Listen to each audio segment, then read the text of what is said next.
In this video, we are going to look at the CAT syllabus when it comes to the quantitative ability section. अब CAT के अंदर आपको पता है कि तीन सेक्शंस होते हैं. एक होता है verbal ability and reading comprehension. The second section is data interpretation and logical reasoning, and the third section is QA और quantitative ability. अब इसके अंदर क्या क्या टॉपिक्स होते हैं, क्या क्या सिलेबस होता है जो आपको कवर करना चाहिए, and what all are the very important topics that you can not afford to miss. इसको हम एक साइंटिफिक तरीके से देखेंगे. We will also look at the cut offs that last few years CAT papers have had in terms of the QA section and what exactly should you be mindful of when you are preparing for this section. So first of all, you have to figure out what exactly is your study plan for the coming 6 months. तो उसके लिए हमने एक video बनाई हुई है जिसका नाम है crack cat 24 in 6 months. I will link this particular video in the description box below. तो एक बार उसे चेक कर लेना just in case you want to formulate a plan to crack CAT in the next 6 months or 5 months. Also, daily drill is something that we are live with. So every day in the evening from Monday to Friday, we have live sessions जहां पे हम एक test को discuss करते हैं every day. तो जो test होती है वो फ्लोट होती है एवरी डे एंड आप पूरे दिन बैठ के उस टेस्ट को ले सकते हो या विंडो के बाद भी ले सकते हो. Not an issue at all. But the same evening हम बैठ के डिस्कस करेंगे उस टेस्ट के solutions. So this series has already started. Make sure that you have a look at it. उस प्लेलिस्ट की लिंक भी मैं नीचे डिस्क्रिप्शन बॉक्स में डाल दूंगा.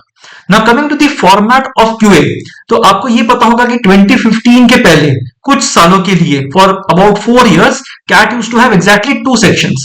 एक सेक्शन होता था जिसके अंदर QA और DI कंबाइन होता था और एक सेक्शन होता था जिसके अंदर VARC और LR कंबाइन होता था. एंड ये चलते रहा 2014 तक. 2015 was when the format of the CAT changed by a bit. It became a 3-section test. One, also the sections were timed in nature.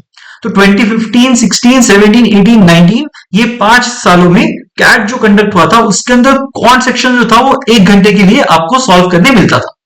So in that 1 hour you are supposed to go through 34 questions and solve whatever questions you found easy. ठीक है. सो 2015 से लेकर 2019 तक 5 साल तक 20 जो cat होता था उसके अंदर 34 क्वेश्चंस होते थे एंड 60 मिनट्स में आपको वो सॉल्व करना होता था.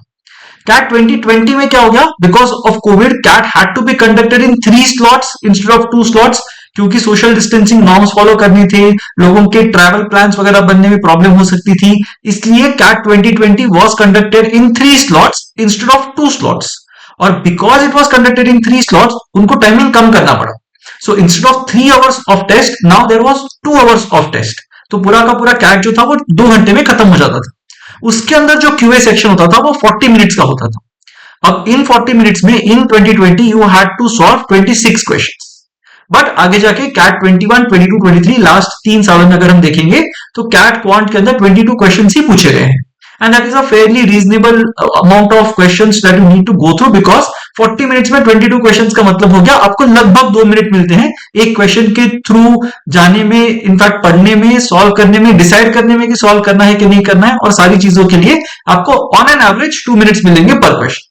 ऑफ कोर्स उसमें से कुछ क्वेश्चंस होंगे जो इजी होंगे जिनको आप 1 मिनट या उससे कम में भी सॉल्व कर पाओगे और कुछ क्वेश्चंस होंगे जिनमें आपको थोड़ा कैलकुलेशन करना पड़ सकता है या थोड़े ज्यादा स्टेप्स लिखने पड़ सकते हैं. And because of that you might end up taking around 2.5 minutes, 3 minutes और even 3.5 minutes for that particular question. But overall 2 minutes per question is what we generally get. अभी अगर हम लास्ट 4 सालों में पैटर्न देखें कि कैट के अंदर जो स्कोर वर्सेस परसेंटाइल का जो मैपर है वो कैसे चेंज हुआ है तो हम ये देखेंगे दैट CAT 2020 के अंदर 78 मार्क्स का पेपर था because 26 questions were there and each correct answer would have given you 3 marks. तो 78 मार्क्स का जो पेपर था उसके अंदर अगर आपको 16 मार्क्स मिल जाते तो आपको 80 परसेंटाइल मिल जाते. 19 मार्क्स मिलते तो 85 परसेंटाइल मिल जाते. 23 मार्क्स मिलते तो 90 परसेंटाइल मिल जाती and so on and so fourth. अब बिकॉज हमें ये पता है कि CAT के अंदर की जो मार्किंग स्कीम होती है वो +3 -1 होती है. Right. For questions that have options +3 -1 होती है. जिन क्वेश्चंस के ऑप्शंस नहीं होते या फिर जो टीटा कहलाते हैं type in the answer questions उनके लिए कोई भी नेगेटिव मार्किंग नहीं होती.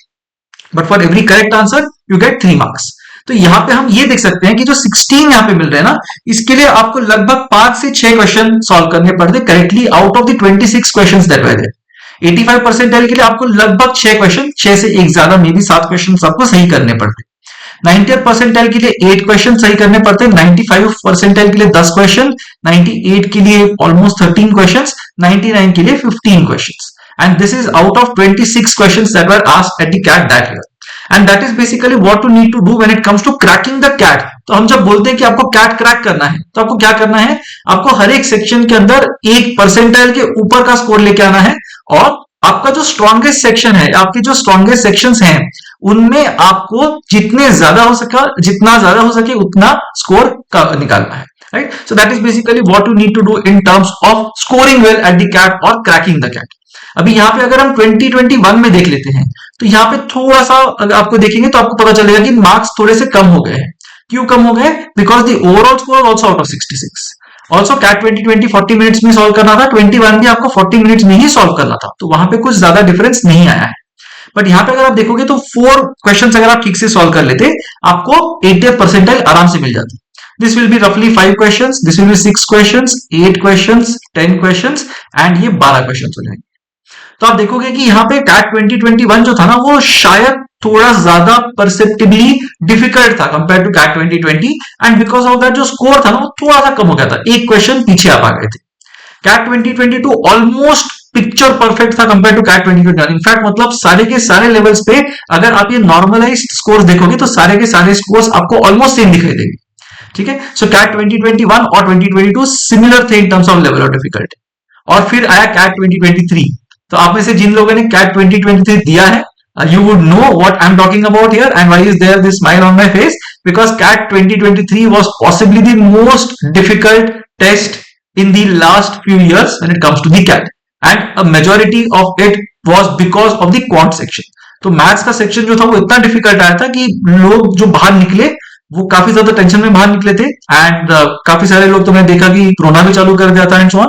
सो it was a very difficult test और and a very difficult QA section to be very particular about it. तो यहाँ पे अगर देखेंगे ना, तो आप अगर 3 क्वेश्चन सॉल्व कर लेते तो आपको 80th परसेंटाइल मिल जाती। अभी 80 परसेंटाइल का मतलब क्या है, आपने 80% पॉपुलेशन को पीछे डाल दिया है। तो अगर समझो 3 लाख लोगों ने ये टेस्ट लिखा है, 2,40,000 लोग ये सेक्शन के अंदर 40 मिनट में 3 क्वेश्चंस भी सॉल्व नहीं कर पाए सही से, and that was how difficult the section was. अब वो डिफिकल्ट क्यों था उसे हम कभी और देखेंगे, एंड हम लोग जो डेली ड्रिल में क्वेश्चन सॉल्व कर रहे हैं तो उसमें आप उस टाइप के बहुत सारे क्वेश्चंस देखोगे जहां पे हम डिफिकल्ट क्वेश्चंस को इजीली एक्सप्लेन करने की कोशिश करते हैं। So that is basically why people were very disheartened after they took CAT 2023 because it was that difficult। यहाँ पे आपको 4 क्वेश्चन सही करने थे, यहाँ पे 5 करने थे, 6 क्वेश्चन सही करने हैं, 8 क्वेश्चन सही करने और 9 questions. If you were able to do 9 questions out of 22 questions जो इस कैट में आए थे इन दी क्यूए सेक्शन, आप 99th परसेंटाइल होते, मतलब 3 लाख में से आप टॉप 3000 में होते। इतना डिफिकल्ट ये टेस्ट था, ठीक है। तो आपको ये जानना है कब डिफिकल्ट होता है टेस्ट, कब इजी होता है टेस्ट। अगर डिफिकल्ट है तो आपका बेंचमार्क क्या होना चाहिए, अगर इजी है तो आपका बेंचमार्क क्या होना चाहिए। अगर आप इजी टेस्ट में जाके, इजी सेक्शन में जाके अगर 3 क्वेश्चन करके आ जाओ तो आपको 80 परसेंटाइल भी नहीं मिलेगा। और अगर आप डिफिकल्ट टेस्ट में जाके पैनिक करना शुरू कर दो कि अरे मेरे 5 से ज्यादा क्वेश्चन बन ही नहीं गए, even then you are going to be in trouble. So make sure that you know कि डिफिकल्टी लेवल क्या होती है टेस्ट की, और कौन से क्वेश्चन को हम डिफिकल्ट बोलते हैं, कौन से क्वेश्चन को हम इजी बोलते हैं, and then you will be able to manage expectations during the test, जो बहुत ज्यादा इंपॉर्टेंट है स्पेशली क्यूए सेक्शन के अंदर। क्यूए सेक्शन की एक और खास बात है that QA is the last section in your test.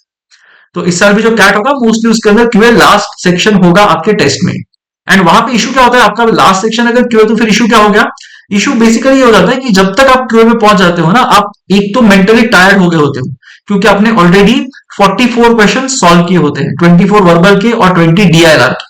आप एक बहुत ही डिफिकल्ट अनसर्टन सेक्शन जैसे डीआईएलआर में से निकल के बाहर आ रहे हो, एंड एक्सपेक्टेड है कि आप क्वांट के अंदर उसी इंटेंसिटी के साथ सॉल्व करोगे जितनी इंटेंसिटी के साथ आपने पहले वाले 2 सेक्शंस किए हैं। And that becomes very difficult for people to expect also, right. तो एक तो मतलब मेंटली यू आर टायर्ड क्योंकि पूरे साल की मेहनत आपकी 80 मिनट्स के तो हो गए और 40 मिनट्स आपके बचे हुए, तो वहां पे मतलब your entire year of effort वो दांव पे लगा होता है। And of course if it is a difficult section then it's a bigger problem all together, ठीक है। तो ये बेसिकली होता है हमारा स्कोर वर्सेस परसेंटाइल। अब ये ध्यान में रखिए कि ये जो स्कोर्स है ना, ये स्केल स्कोर्स है। अब स्केल स्कोर्स का क्या मतलब हुआ, अगर ये टेस्ट 3 स्लॉट्स में कंडक्ट की जाती है देन डेफिनेटली 3 स्लॉट्स के अंदर अलग अलग क्वेश्चन आएंगे, क्योंकि अगर सेम क्वेश्चन आ गए तो भाई सेकंड स्लॉट के लोगों को पता चल जाएगा कि क्वेश्चन क्या है। तो इसलिए हर स्लॉट के अंदर डिफरेंट सेट ऑफ क्वेश्चंस आते हैं। And because different set of questions आए हैं, उन सबको एक लेवल पे लेके आना पड़ेगा। नहीं तो आप तो बोलोगे कि भाई मेरे स्लॉट में तो इजी क्वेश्चन था और दूसरे के स्लॉट में डिफिकल्ट क्वेश्चन था। तो वो कंपैरिजन को एलिमिनेट करने के लिए कैट एक नॉर्मलाइजेशन नाम का प्रोसेस फॉलो करता है, एंड उस नॉर्मलाइजेशन प्रोसेस के तहत you will basically be able to compare these three sections. तो ये जो यहाँ पे स्कोर्स है ना, ये नॉर्मलाइज्ड या स्केल्ड स्कोर्स है जो मैं आपको दिखा रहा हूं। तो इन्हें हमेशा ध्यान में रखिए, आप जो भी परसेंटाइल ब्रैकेट को टारगेट कर रहे हो उस हिसाब से आपको स्कोर भी लेके आना पड़ेगा। अभी अगर हम एरिया वाइज स्प्लिट पे आते हैं, तो वो तो हो गया हमारा question wise split, percentile versus score का एक पार्ट हो गया, वो हमारा एक हो गया था। अब यहाँ पे मैं देखता हूं एरिया वाइज स्प्लिट क्या है। तो कैट क्वांट के अंदर ना ब्रॉडली 5 एरियाज होते हैं। एक होता है अलजेब्रा, एक होता है अरिथमेटिक, एक होता है ज्योमेट्री, एक होता है मॉडर्न मैथ और एक होता है नंबर थ्योरी। तो ये 5 एरियाज से बना होता है कैट क्वांट। अब इन एरियाज के अंदर क्या क्या टॉपिक्स आते हैं, सिलेबस क्या है, वो हम अगली स्लाइड्स में देखेंगे, बट अभी के लिए इतना समझ लो कि ये 5 एरियाज हमारे पास होते हैं। अब इनका स्प्लिट अगर देखेंगे तो कितना होगा, तो कैट 2020 के अंदर जो 26 क्वेश्चंस आए थे, तो उनका स्प्लिट बेसिकली ऐसा था। कैट 2021 के अंदर जो 22 क्वेश्चंस आए थे, उनका स्प्लिट लगभग ऐसा था। कैट 22 के अंदर जो 22 क्वेश्चंस आए थे, उनका स्प्लिट भी ऐसा था। एंड कैट 23 के अंदर जो 22 क्वेश्चंस थे, उनका स्प्लिट भी मोर और लेस ऐसा था। ठीक है, अब ये अक्रॉस स्लॉट्स मैंने थोड़ा एवरेज किया है, थोड़ा एक्स्ट्रापोलेट किया है data, but this is more और less what you can expect from the CAT. तो अगर आप देखोगे ना 4 सालों में 2021, 2023, आप ये देखोगे कि यहाँ पे ये 10 क्वेश्चन है अरिथमेटिक के, 9 question out of 22, 8 question out of 22, 7 question out of 22। तो अरिथमेटिक जो है ना, उसका सबसे हाईएस्ट वेटेज है कैट के अंदर। तो ये सबसे ज्यादा इंपॉर्टेंट सेक्शन बन जाता है या एरिया बन जाता है, क्योंकि इसका वेटेज कैट के अंदर बहुत ज्यादा है। 26 में से 10 मतलब we are looking at almost 40%, 22 में से 9 ये तो मतलब 40% के भी ऊपर चला गया। This is almost 40%, this is 35%। तो ये बहुत ज्यादा इंपॉर्टेंट हो जाता है as an area when it comes to CAT quant. और आगे जाके हम देखेंगे कि इसके अंदर टॉपिक्स क्या क्या होते हैं और उसमें से भी फ्रीक्वेंटली ऑकरिंग टॉपिक्स क्या क्या होते हैं। अभी अगर आप सेकेंड लार्जेस्ट एरिया देखेंगे तो वो आपको दिखाई देगा अलजेब्रा। तो यहाँ पे 8 क्वेश्चन आए थे, यहाँ पे 5 आए थे, यहाँ पे भी 5 आए थे और यहाँ पे 7 आए थे। इनफैक्ट जो कैट 2023 को जो हम बोलते हैं जो सबसे ज्यादा डिफिकल्ट सेक्शन था क्वांट का in the last many years, वो इसलिए बोलते हैं क्योंकि अलजेब्रा बहुत ज्यादा डिफिकल्ट आ गया था। एंड आप अगर किसी भी स्टूडेंट से पूछ लोगे कि अलजेब्रा के अंदर आपको क्या लगता है क्या होने वाला है, everybody will be scared because of CAT 2023। तो ये एक एरिया था जो बहुत ज्यादा डिफिकल्ट आ गया था, and that's why of course you have to be prepare for algebra. इस साल भी डिफिकल्ट आया तो आप क्या करोगे, ठीक है, उम्मीद है कि इजी आएगा इस बार, बट अगर नहीं भी आता तो you will be prepared for. तो ये भी बन जाता है एक बहुत ही इंपॉर्टेंट एरिया। इनफैक्ट अगर आप ये दो एरियाज को ऐड कर दोगे ना, तो यहाँ पे 18 क्वेश्चंस बन रहे हैं, यहाँ पे 14 आउट ऑफ 22, यहाँ पे 13 आउट ऑफ 22, यहाँ पे 14 आउट ऑफ 22, मतलब 22 में से 14 क्वेश्चंस अगर ये एरियाज में से आ रहे हैं। मैं बोल रहा हूँ कि almost 70% of your test is from arithmetic and algebra.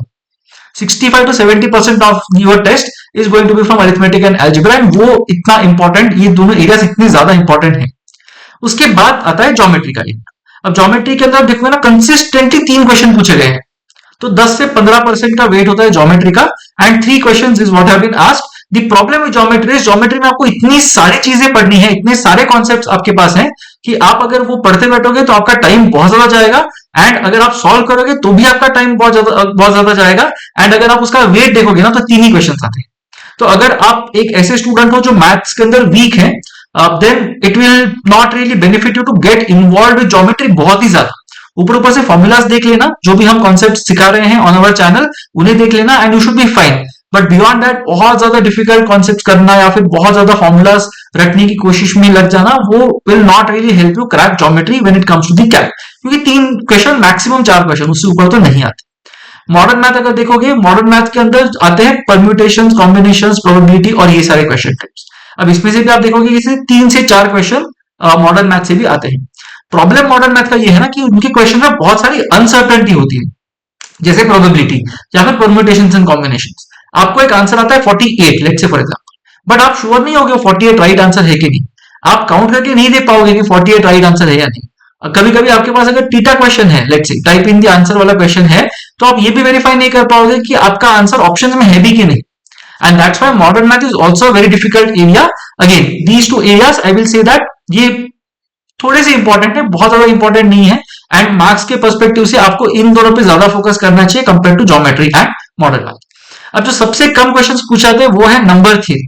अब नंबर थ्योरी की मैं आपको एक छोटी सी हिस्ट्री बता दूं। जब तक कैट 2008 तक जो पेपर बेस्ड होता था, राइट, सो जो पेपर बेस्ड होता था उस टाइम पे जो नंबर थ्योरी का वेट होता था ना वो बहुत ज्यादा होता था। तो उस टाइम पे आपको शायद दिखेगा कि अगर 25 क्वेश्चन हैं कौन सेक्शन के अंदर, मे बी 8 क्वेश्चन या 10 क्वेश्चन नंबर थ्योरी से आ सकते थे। तो जितना ज्यादा इंपॉर्टेंट अरिथमेटिक आ जाए कुछ सालों में नंबर थ्योरी उतना इंपॉर्टेंट हुआ करता था। मतलब 2008 7 6 अगर ये आप पेपर्स निकाल के देख लोगे आपको दिखेगा कि बहुत सारा नंबर थ्योरी वहां से आया है। इनफैक्ट जो भी आपको भी सिखा रहे हैं वो बहुत सारे लोग उस टाइम पे पढ़े हुए हैं, and that's why they will teach you a lot of number theory even though it is not relevant in your CAT anymore. तो नंबर थ्योरी के अंदर भी बहुत सारे कॉन्सेप्ट्स रहते हैं, आपको बहुत सारी चीजें याद रखनी है। नंबर्स के साथ आपका फ्रेंडलीनेस होना बहुत ज्यादा जरूरी है। अगर आप फ्रेंडली नहीं हो with numbers then you are going to be in big trouble, क्योंकि इसके अंदर डिविजन आएगा, डिविजिबिलिटी आएगा, एलसीएम एचसीएफ आने वाला है, फैक्टोरियल्स, बेस सिस्टम्स, ये सारे कॉन्सेप्ट्स आएंगे नंबर थ्योरी के अंदर। And if you are not good at number theory then you are in big trouble. अब जो यहाँ पे स्प्लिट दिया हुआ है ये ऐसा नहीं है कि ये तो मतलब भगवान ने बोल दिया यही स्प्लिट है, ऐसा नहीं है बिल्कुल भी। यहां पे आपको ये समझना पड़ेगा कि कुछ क्वेश्चंस होते हैं जिनमें दो चीजों का मेन होता है। सो फॉर एग्जांपल अगर एक क्वेश्चन आता है जिसके अंदर ऐसे बोला गया है कि ये एक रेक्टेंगुलर पार्क, मैं इसे एग्जांपल दे रहा हूं, और इसके ऊपर दो लोग दौड़ रहे हैं, एक क्लॉकवाइज डायरेक्शन में दौड़ रहा है और एक एंटी क्लॉकवाइज डायरेक्शन में दौड़ रहा है, और दोनों मिल रहे हैं पांचवी बार ये point, let's say for example. तो मैं इस क्वेश्चन को अरिथमेटिक में कंसिडर करूंगा या ज्योमेट्री में कंसिडर करूंगा। तो यहाँ पे थोड़ा सा जजमेंट कॉल आ जाता है, इसलिए आपको थोड़ा सा फ्लूइड रहना है। अब भले ही ये ज्योमेट्री का प्रॉब्लम है क्योंकि रेक्टेंगुलर पाथ इन्वॉल्व है, बट इसके अंदर टाइम स्पीड डिस्टेंस भी उतना ही इन्वॉल्व है, and that's why we generally say that इसको हम काउंट करेंगे अरिथमेटिक के अंदर, ये टाइम स्पीड डिस्टेंस का क्वेश्चन बन जाएगा। तो आपको ऐसे बहुत सारे क्वेश्चंस मिल जाएंगे इन योर कैट पेपर्स जिसमें दो अलग अलग एरियाज का मिक्सचर आपसे एक्सपेक्टेड है कि आपको पता होना चाहिए। And that is basically why ये जो क्लासिफिकेशन है मोर और लेस इन स्पिरिट ट्रू है। Arithmetic algebra is going to be और are going to be your dominant areas, but other areas also need some attention. तो at least उसका उनके जो बेसिक्स है ना वो समझ लीजिए instead of getting involve too much in those areas. अब हम देखते हैं कि अलजेब्रा के अंदर के बहुत ज्यादा इंपॉर्टेंट टॉपिक्स क्या क्या है। तो हमने एरिया तक तो देख लिया, अभी हम टॉपिक्स देखेंगे। अलजेब्रा के अंदर सबसे बेसिक टॉपिक आता है लीनियर इक्वेशंस। अब ये लीनियर इक्वेशंस जो होते हैं वो जनरली 2 इक्वेशंस होंगे या फिर और मल्टीपल होंगे, 3 इक्वेशंस हो सकते हैं विद 3 वेरिएबल्स, वो आपको सॉल्व करना पड़ सकता है। आपको ऐसे पूछा जाएगा कि भाई इसके सॉल्यूशंस क्या क्या आएंगे अगर एक पैटर्न मुझे डेवलप करना है। तो लेट्स से फॉर एग्जांपल आपके पास एक क्वेश्चन है 2x + 3y = 30, ऐसा आपके पास एक क्वेश्चन है लेट्स से फॉर एग्जांपल। तो मुझे x और y के कितने सॉल्यूशंस मिलेंगे, उसमें रिलेशन क्या है। तो आप ये देखोगे कि x जो है ना वो 3 पोजीशन से जंप करेगा फॉर एवरी इंटीग्रल सॉल्यूशन, और y जो है वो 2 पोजीशन से जंप करेगा for every integral solution. So to give you an example, एक सॉल्यूशन तो इसका होगा 0 और 10, इसके बाद वाला जो सॉल्यूशन होगा ना this is going to be 2 3 6 and 3 8 24। तो आप देखोगे कि x की वैल्यूज जो है ना वो 3 से जंप कर रही है और y की वैल्यूज जो है ना वो 2 से जंप कर रही है, क्योंकि कोएफिशिएंट्स अलग अलग। तो ये सब कॉन्सेप्ट्स आपको अगर पता होंगे तो आप लीनियर इक्वेशंस बहुत इजीली कर पाओगे। बहुत ही ज्यादा इंपॉर्टेंट कॉन्सेप्ट है of linear equations. Simultaneous linear equations आपको सॉल्व करने आना चाहिए। Then quadratic equations. Quadratic equations वो सारे क्वेश्चंस होते हैं जिसमें ax² + bx + c के फॉर्म में कुछ इक्वेशन दिया होगा। इसके अंदर एक बहुत ही इंटरेस्टिंग सा फॉर्मूला आपने देखा होगा, +or -√b² - 4ac/2a to find the roots that are there for a quadratic equation. अब उसका नेचर ऑफ द रूट्स क्या है, 2 क्वाड्रेटिक इक्वेशंस होंगे तो उनको इक्वेट कैसे करेंगे, ये सारी चीजें आपको क्वाड्रेटिक इक्वेशंस में आनी चाहिए। Again a very very very important topic. तो लीनियर इक्वेशंस बहुत ज्यादा इंपॉर्टेंट है, क्वाड्रेटिक इक्वेशंस भी काफी ज्यादा इंपॉर्टेंट। अब हम आएंगे पॉलिनोमियल्स एंड एक्सपांशन। ये बहुत ज्यादा इंपॉर्टेंट नहीं है, ठीक है, ये ओकेश इंपॉर्टेंस वाला टॉपिक है। इसके अंदर एक मेन चीज आपको करनी पड़ेगी, a⁻n ± b⁻n को अगर हम a + n या a - n से डिवाइड करते हैं तो क्या क्या कंडीशंस पॉसिबल हैं। तो ये एक बहुत ही इंपॉर्टेंट कॉन्सेप्ट है। इसके ऊपर चाहिए तो मैं एक शॉर्ट वीडियो बनाऊंगा आपके लिए, सो that you can remember all these things at the top of your mind. But ये एक इंपॉर्टेंट कॉन्सेप्ट है जो है। दूसरा इंपॉर्टेंट कॉन्सेप्ट इसके अंदर आएगा a + b⁻n का एक्सपांशन, जिसको हम बोलते हैं बाइनोमियल एक्सपांशन। तो ये भी एक इंपॉर्टेंट टॉपिक है। बट अगेन अगर आपके लीनियर और क्वाड्रेटिक इक्वेशंस क्लियर नहीं है तो आप पॉलिनोमियल्स के अंदर मत जाइए। अगर ये दोनों आपके बहुत ही ज्यादा क्लियर हैं, आप 10 में से 9 या 8 क्वेश्चंस बहुत इजीली कर पा रहे हो from linear and quadratic, only then we are recommend you to go for polynomials and expansion. फिर आता है इनइक्वालिटीज। अब इनइक्वालिटीज भी not very important I would say. तो इसके अंदर बहुत सारे क्वेश्चंस आएंगे जिनमें आपको कुछ दिया होगा, एक पॉलिनोमियल शायद दिया होगा और आपको पूछा होगा कि भाई मतलब कौन कौन से वैल्यूज के लिए वो इनइक्वालिटी सेटिस्फाई होगी, लेट्स से फॉर एग्जांपल। तो ऐसे कुछ आपको दिया है, x cube minus 3x plus 4, 3x square plus 4x minus 6, ऐसे कुछ मैंने बस रैंडम चीज लिया है। अगर इसको मैं लेस देन 0 करता हूं तो कौन कौन से इंटीग्रल वैल्यूज के लिए ये सेटिस्फाइड हो, तो उस टाइप के क्वेश्चन आ सकते हैं। इनइक्वालिटीज आपको मॉड्यूलस के फॉर्म में भी आ सकते हैं। So mod of x plus A plus mod of x plus B plus mod of x plus C is less than और इक्वल टू 8, तो उसमें क्या क्या पॉसिबिलिटीज हैं, ऐसे क्वेश्चन आपको आ सकते हैं। तो ये है मॉड्यूलस और inequalities. Again not very important, but if you are already done with the top 3 फिर ही इनइक्वालिटीज में जाना। तो ये मोर और less in terms of the importance भी मैंने लिस्ट बनाई हुई है। तो inequalities comes next. Function important है, काफी ज्यादा इंपॉर्टेंट है, बिकॉज बहुत सारे क्वेश्चन फंक्शन से आ सकते हैं। अब फंक्शंस देखते ही बहुत सारे लोग डर जाते हैं और बहुत ज्यादा उसमें सोचना शुरू कर देते हैं, बट इतना नहीं सोचना है। फंक्शंस के अंदर what you have to remember in this particular context is you just have to understand how to plug values and solve questions, बस उतना समझ लो आपका काम हो जाएगा। आप बहुत ज्यादा इस पे मत घुस जाना कि डोमेन क्या होता है, रेंज क्या होता है, कोडोमेन क्या होता है, इनटू फंक्शन क्या होता है, ऑन टू फंक्शन क्या होता है, स्टेप फंक्शन क्या होता है, लॉगरिथमिक फंक्शन क्या होता है, ट्रिग्नोमेट्रिक फंक्शन क्या होता है, ये सब चीजें आप भूल जाइए। आपको बस इतना समझना है कि भाई अगर मेरे को पता है F of x equals x square plus x minus 2, तो मुझे एक्स की वैल्यू प्लग करनी है, बस इतना अगर आप समझ लोगे आपका काम बहुत ज्यादा इजी हो जाएगा। फंक्शंस के अंदर जो भी क्वेश्चंस आते हैं almost more than half of them will have this plug and figure out वाला कॉन्सेप्ट, तो उतना समझ लो आपका काम हो जाएगा। बहुत ज्यादा डेप्थ में घुस जाओगे आप कंफ्यूज हो जाओगे and again it will not be useful when it comes to the. Next आता है ग्राफ्स। अब ग्राफ के अंदर अगर देखेंगे तो कोऑर्डिनेट ज्योमेट्री भी एक पार्ट है और ग्राफ भी एक पार्ट है। अब ग्राफ के अंदर हम क्या बोलते हैं कि अगर लेट्स से फॉर एग्जांपल एक कोई तो मुझे क्वाड्रेटिक इक्वेशन ड्रॉ कर, तो मैंने ऐसे करके ड्रॉ कर दी, तो फिर ये दोनों बन जाएंगे उसके रूट्स। ये वाला जो नीचे वाला पार्ट है ना, उसमें इस क्वाड्रेटिक इक्वेशन की एक्सप्रेशन की वैल्यू हो जाएगी नेगेटिव। तो ये वाले कॉन्सेप्ट अगर आपको पता है तो फिर आप ग्राफ वाले क्वेश्चन भी इजीली सॉल्व कर पाओगे। अभी ग्राफ के क्वेश्चंस बहुत ज्यादा नहीं आते when it comes to the cat.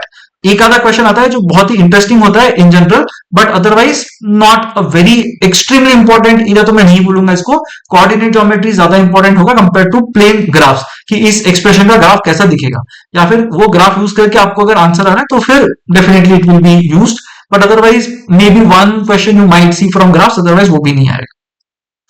Number series again काफी ज्यादा इंपॉर्टेंट है, आपको नंबर सीरीज पता होने चाहिए। तो एटलीस्ट आपको sum of first n natural numbers 1 plus 2 plus 3 till n, आपको ये पता होना चाहिए कि 1 square plus 2 square plus 3 square का वैल्यू क्या आएगा टिल अगर n स्क्वायर तक करते हैं। तो 1 cube plus 2 cube plus 3 cube को कैसे करेंगे टिल n क्यूब तक। अरिथमेटिक को ज्योमेट्रिक प्रोग्रेशन को कैसे हैंडल करेंगे अगर आपके पास न्यूमरेटर के अंदर, सो इसका ही एजीपी का ही मैं आपको एक्सपेंशन बता रहा हूँ। अरिथमेटिक को ज्योमेट्रिक प्रोग्रेशन के अंदर अगर आपको एक क्वेश्चन दिया है 1/7 let's say plus 3/7 square plus 6/7 cube plus 10/7 raise to 4 and so on, तो ये इनफाइनाइट सीरीज का सम क्या आएगा, ऐसे क्वेश्चंस आपको पूछ सकते हैं। तो ये भी एक बहुत ही पॉपुलर सा क्वेश्चन है that I am talking about.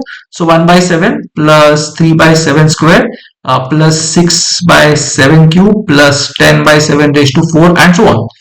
तो ऊपर अगर आप देखोगे तो गैप आपका बढ़ते जा रहा है, नीचे आप देखोगे तो 7 के पावर्स अवेलेबल हैं। तो ये सारी चीजें आपको ध्यान में रखनी पड़ेंगी when you are solving the number series वाले question. But again an important topic है। तो यहाँ पे अगर मुझे रैंकिंग देनी है, I would definitely rank both of these as one, कि दोनों रैंक 1 वाले हैं, डेफिनेटली करने चाहिए ये वाले। I would say number series will come next, functions will come उसके बाद, एंड ये all these things will basically be over and above whatever competency you have got in terms of algebra. अब हम देखेंगे अरिथमेटिक के बारे में। Arithmetic के अंदर अगर आप देखोगे तो ये सारे आपके पास कॉन्सेप्ट्स हैं, ठीक है। अब हम आते हैं अरिथमेटिक की एरिया पे।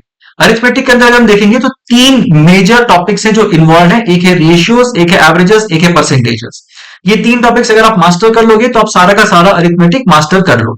अब इसके अंदर अगर मैं आपको बताऊं कि इंपॉर्टेंट टॉपिक्स क्या क्या हैं, जैसे मैंने बताया averages extremely important, percentages profit and loss वाले क्वेश्चंस एक्सट्रीमली इंपॉर्टेंट, रेशियो वाले questions somewhat important, time speed and distance extremely important, time and work extremely important. Now because arithmetic is such a large area, इसके अंदर बहुत सारी चीजें जो important भी हैं, आई वुड रिकमेंड कि आप इस पे बहुत ज्यादा टाइम स्पेंड करो, बिकॉज इसको समझना इजी है क्योंकि ये सारे क्वेश्चंस आपने अपने स्कूल में किए होंगे, one. And second thing is जो क्वेश्चंस कैट में भी आते हैं वो मोस्टली इजी लेवल के होते हैं। अगर आपको डिफिकल्ट अरिथमेटिक देखना है तो कैट 2018 का क्वांट पेपर देख लेना, आपको पता चल जाएगा कि डिफिकल्ट अरिथमेटिक किसे कहते हैं, राइट। और उसके अंदर भी डिफिकल्ट इसलिए नहीं था कि आपको क्वेश्चन समझ में ही नहीं आएगा, डिफिकल्ट इसलिए था क्योंकि आपको एक लेवल करना था सॉल्व और उसमें से जो आंसर मिलेगा उसको यूज करके आपको सेकेंड लेवल सॉल्व करना था, and that's what made arithmetic in CAT 2018 difficult. But otherwise arithmetic has been usual, normal, simple, manageable. तो आप अरिथमेटिक इजीली कर पाओगे if you focus on these areas that I have written. And of course simple interest, compound interest भी एक important area है, but उसमें दो formulas अगर आप समझ लोगे एंड अगर आपके पास बैंडविड्थ बचता है, again not really required, but अगर आपके पास बैंडविड्थ बचता है तो अगर इंस्टॉलमेंट वाला पार्ट अगर आप देख लोगे तो भी आपका काम निकल जाएगा, ठीक है। सो इतना अगर आप कर लोगे आपका अरिथमेटिक पूरा का पूरा हो जाना चाहिए, and I would recommend that to focus on each and every topic from arithmetic. Next आते हैं ज्योमेट्री के ऊपर। Geometry is the usual triangles, quadrilaterals, circles, mensuration, coordinate geometry, trigonometry, ये सारी चीजें हैं जो काफी इंपॉर्टेंट है from the point of view of CAT. अभी यहाँ पे अगर कैट के कॉन्टेक्स्ट में देखा जाए तो ट्राइंगल्स ऑफ कोर्स इंपॉर्टेंट है, क्वाड्रिलैटरल्स, पॉलीगॉन्स, ये मोर और लेस काफी इंटरसेक्शन वाले कॉन्सेप्ट्स हैं।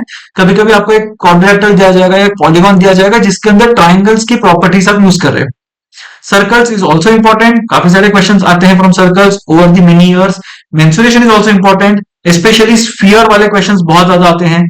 तो प्रिज्म्स, पिरामिड्स आपको शायद उतने नहीं दिखाई देंगे, बट स्फीयर्स आपको बहुत ज्यादा दिखाई देंगे कि एक बड़ा स्फीयर है उसको हमने छोटे छोटे 5 स्फीयर्स में डिवाइड कर दिया, and so on and so fourth. So again very important concept in terms of geometry is spheres. Coordinate geometry एक आधा question you can get, but generally that will involve basic coordinate geometry. Basic coordinate geometry का मतलब हो गया अगर आपको दो points के बीच का डिस्टेंस निकालना है तो वैसे वाला, या फिर अगर एक दो पॉइंट्स और इसका मिड पॉइंट आपको निकालना है तो कैसे निकालोगे, अगर एक ट्राइंगल है और उसके सेंट्रॉइड के कोऑर्डिनेट्स आपको निकालने हैं तो कैसे निकालोगे, अगर एक पैरेललोग्राम है या एक स्क्वायर है या एक रेक्टेंगल है उनके डायगोनल्स कौन से पॉइंट पे मीट करते हैं, तो ये सारी चीजें आपको कोऑर्डिनेट ज्योमेट्री में पूछी जाएंगी। मैनेजेबल क्वेश्चंस जनरली एक आधा क्वेश्चन होगा जो शायद डिफिकल्ट होगा, बट मोस्टली आपके कोऑर्डिनेट ज्योमेट्री के क्वेश्चंस मैनेजेबल होंगे अगर आपने फॉर्मूलाज सारे पढ़े हों।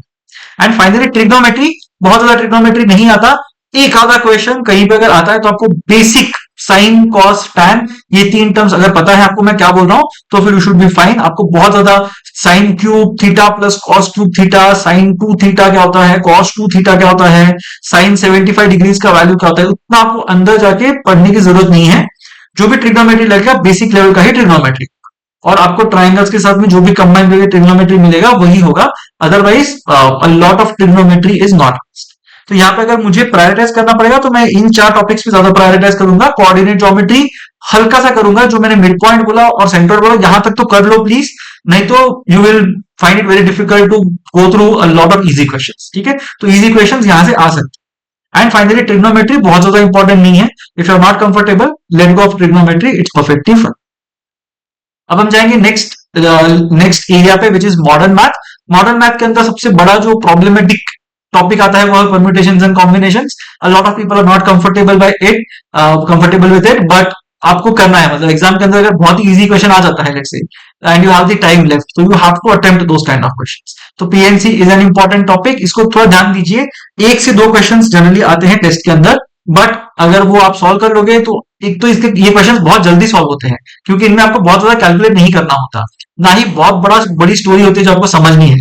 अरिथमेटिक के अंदर बहुत बड़ी स्टोरीज होंगी, ज्योमेट्री के अंदर आपको ड्राइंग्स ड्रॉ करने पड़ेंगे, डायग्राम्स ड्रॉ करने पड़ेंगे, बट मॉडर्न मैथ के अंदर वो सारी चीजें है ही नहीं। मॉडर्न मैथ में आपको सिर्फ विजुअलाइज करना है और आपको एक आंसर मिलेगा, वो आपको लिखना है, that's it. That's why you will be very fast when it comes to modern math वाले क्वेश्चंस, बट एक्यूरेसी भी नीचे जाएगी। बट मेक श्योर कि आप पीएनसी से डर नहीं रहे, that is the more important. Probability बहुत ज्यादा नहीं आता कैट के अंदर, मतलब मैनेजेबल क्वेश्चन ही आते हैं। अगर आपको पीएनसी पता है तो आपको प्रोबेबिलिटी भी पता है, तो उससे ज्यादा कॉम्प्लिकेटेड क्वेश्चंस प्रोबेबिलिटी के अंदर कैट में नहीं आएंगे। Set theory is very important. Set theory DILR में भी काफी इंपॉर्टेंट है और क्वांट में भी काफी इंपॉर्टेंट है। तो 2 फैक्टर वेन डायग्राम्स या 3 फैक्टर वेन डायग्राम्स जो हम ऐसे बनाते हैं जनरली, तो इनके कॉन्सेप्ट्स बहुत ज्यादा आपको आ सकते हैं in terms of the CAT. तो एक क्वेश्चन तो generally I have seen appearing from set theory in many of the slots across the last 3-4 years now. तो सेट थियरी अच्छे से कर लेना, बेसिक्स आपको बहुत अच्छे से पता होनी चाहिए and then you will be able to manage. तो पीएनसी इंपॉर्टेंट है, set theory important. Progressions, arithmetic progression, geometric progression, harmonic progression not so much, but AP और जीपी काफी ज्यादा इंपॉर्टेंट हो जाते हैं बिकॉज अगेन इजी क्वेश्चंस है। AP के अंदर आपके दो फॉर्मूलाज हैं, सम ऑफ टर्म्स और दी nth term in an AP, वो निकालना है। जीपी के अंदर भी सेम चीज है, sum of terms in an infinite GP अगर निकालना तो उसका एक फॉर्मूला है। ये 3 या 4 चीजें आप कर लोगे, आपका प्रोग्रेशन निकल जाएगा। So it's a very straight forward concept, I would recommend you to do this.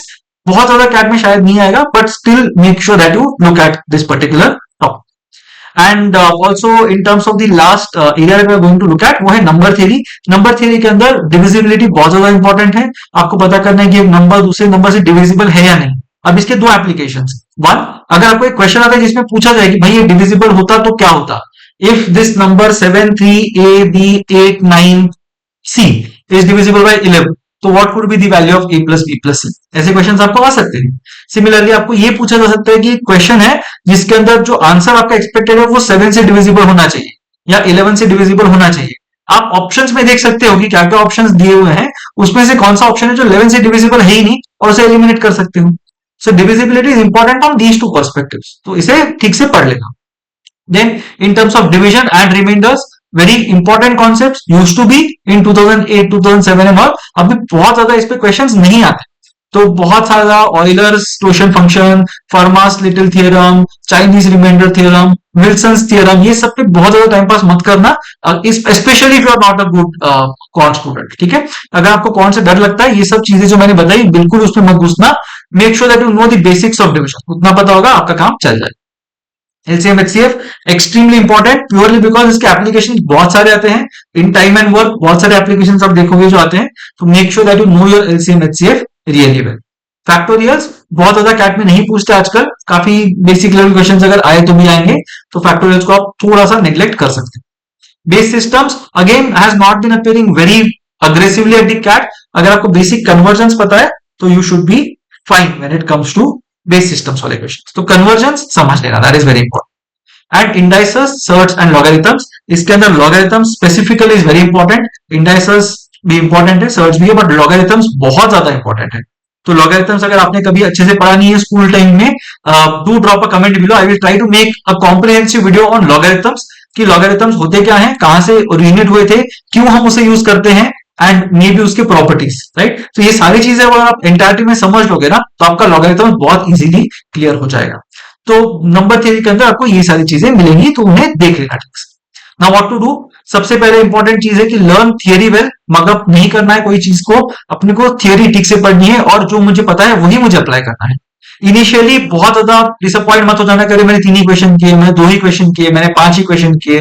Don't worry about it, make sure कि आप जो 5 क्वेश्चन कर रहे हो ना, वो पूरे के पूरे राइट होने चाहिए, आपको 15 मार्क्स मिलने चाहिए। पूरा ध्यान इस पे रखो, स्पीड जो होगा वो ऑटोमेटिकली आपका बढ़ेगा। अगर आप स्पीड के पीछे भागोगे तो आपकी एक्यूरेसी बिगड़ जाएगी, and you will never be able to make sure that you are playing a defensive game as well. तो जो भी लोग स्पीड वाले चक्कर में आ गए थे ना, उनका कैट 2023 बिल्कुल खराब हो गया था, क्योंकि उनको आदत थी कि जल्दी जल्दी क्वेश्चन सॉल्व करने हैं, बट वो जो अटके हैं क्वेश्चंस के अंदर, उसके बाद उनका बाहर निकलना बहुत मुश्किल हो गया था। So make sure that you are focusing on accuracy. अगर पेपर इजी आता है आप बहुत जल्दी जल्दी सॉल्व कर पाओगे, बट पेपर डिफिकल्ट आता है तो you will definitely be at an advantage. ठीक है, तो make sure that you are focusing on the accuracy at least in the initial few parts. Shortcuts बहुत ज्यादा ओवररेटेड होते हैं। आपको कोई भी टीचर अगर एक शॉर्टकट बताए भाई ये है करके, उसको समझ लो। अगर पूरी तरह समझ में आ रहा है ग्रेट, अगर आप बिना कोई सपोर्ट के, बिना किसी झिझक के आप उसे अगर अप्लाई कर पा रहे हो तो ग्रेट, बट अगर वो नहीं कर पा रहे हो, late go of that shortcut is not worth it. तो इसे बहुत ज्यादा इसके पीछे मत भागना, हर क्वेश्चन के लिए आपको एक शॉर्टकट मिल जाएगा, और वो ये सारे शॉर्टकट्स होते हैं वो टेस्ट के बाद आते हैं। ठीक है, टेस्ट के टाइम पे ये सब शॉर्टकट्स बहुत सारे लोग नहीं सोचते। टेस्ट के बाद मैं अगर 2 दिन आराम से बैठूं, 4 लोगों से डिस्कस करूं, तो मैं इजीली शॉर्टकट निकाल के लेके आऊंगा आपके लिए। ठीक है, बट अगर मैं एग्जाम के टाइम पे वो शॉर्टकट नहीं निकाल पा रहा हूं, तो I can't expect you to apply that shortcut during the test. तो बहुत ज्यादा शॉर्टकट्स के पीछे मत भागना। Even if you are a weak student, shortcuts कुछ नहीं होता, आपको नॉर्मल तरीके से सॉल्व करना है। भले ही आपको स्टेप्स के लिए मार्क्स नहीं मिलते, बट आपका आंसर हमेशा राइट आएगा। सो मेक श्योर दैट आप बहुत ज्यादा शॉर्टकट्स के पीछे नहीं भागना। Once you are good with your subject, once you are good with your topics, आपको अपने आप शॉर्टकट्स दिखाई देंगे, and that is basically when you can start looking at shortcuts. Document all the concepts, try to make a PPT or an image, a folder of all the images that you can click of all the concepts that you see.